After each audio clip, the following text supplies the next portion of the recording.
Selamat datang kembali. Hari ini kita akan menelaah satu sumber berita yang cukup menyentuh ya dari Makassar.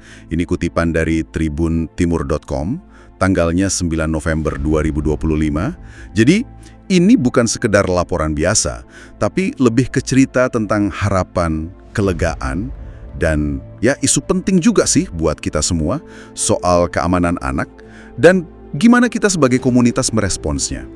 Oke, kita langsung aja bayangin suasana haru di markas Polrestabes Makassar waktu itu. Coba Anda bayangkan momennya. Seorang ayah, namanya Dwi Nurmas, akhirnya bisa meluk lagi putrinya, Bilkis, umur 4 tahun. Setelah, ya ampun, dilaporkan hilang, pintu mobil polisi kebuka, dan wah, tangis bahagia langsung pecah di situ. Ayahnya nangis gak ketahan air matanya. Iya, momen yang luar biasa emosional ya itu.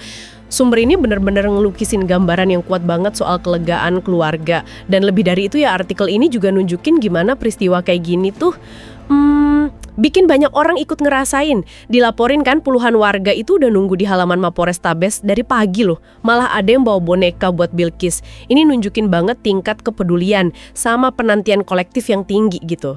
Betul sekali, kepeduliannya itu terasa banget ya. Dan rasa syukur si ayah, Dwi Nurmas, itu jelas tergambar.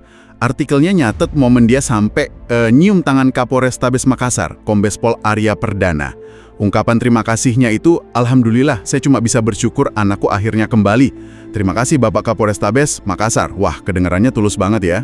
Nah oke, mari kita coba lihat lebih deket nih. Gimana sih respons cepet dari berbagai pihak yang diceritain di sumber ini? Hasan di bawah Kasat Reskrim AKBP Devin Sujana itu langsung gerak cepat begitu laporan kehilangan masuk. Dalam kasus kayak penculikan anak gini kan tiap detik berharga banget ya. Jadi respons sigap kayak gini memang krusial banget buat hasil positif kayak kembalinya Bilkis ini. Bener, kecepatan itu jadi faktor penentu banget. Nah, terus begitu Bilkis kembali, langkah penting lainnya kan pasti pemeriksaan kondisi kesehatannya ya? Tepat sekali. Kombes Arya Perdana seperti dikutip di sumber ngasih kabar yang melegakan banget. Katanya, alhamdulillah tidak ada tanda-tanda penganiayaan. Kondisinya baik, secara psikologis juga sudah diperiksa. Nah, pemeriksaan awal ini penting banget buat mastiin kondisi fisik sama psikologis anak. Ya langsung setelah kejadian traumatis gitu tuh prioritas utama lah. Aduh, syukurlah ya kondisinya baik. Selain polisi nih, artikel ini juga nyebut peran institusi lain. Ada Dinas Pemberdayaan Perempuan dan Perlindungan Anak, DPPPA, Kota Makassar. Kontribusi mereka apa aja yang dicatat? Iya benar, Kepala DPPPA Kota Makassar, Ibu Ita Esdiana Anwar, itu hadir juga di lokasi. Beliau apresiasi kerja cepat polisi, tapi juga nyampain pesan penting yang sifatnya preventif gitu. Kutipannya kan kami mengimbau masyarakat Kota Makassar agar selalu jaga anaknya. Kalau kita lengah, inilah yang terjadi. Ini jadi pengingat keras sih buat semua orang tua soal pentingnya waspada. Pesan kewaspadaan yang selalu relevan ya. Tapi peran DPPPA kayaknya nggak berhenti di situ aja kan ya. Ada langkah lanjutan juga. Betul. Sumber ini juga nyatat komitmen DPPA buat ngasih pendampingan psikologis lanjutan buat Bilkis. Ini nanti difasilitasi lewat Puspaga, itu pusat pembelajaran keluarga. Layanan punya Pemkot Makassar yang nyediain konseling. Nah, ini poin yang penting banget menurut saya. Meskipun pemeriksaan awal nggak nemuin tanda kekerasan fisik, tapi kan pengalaman diculik itu sendiri udah trauma besar buat anak.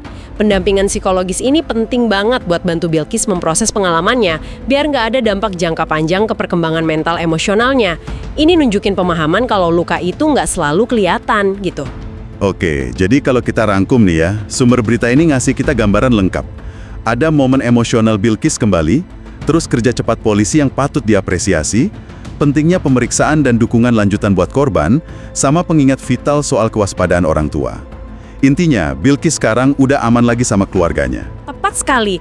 Berita ini efektif banget nangkep rangkaian respon setelah kejadian ya.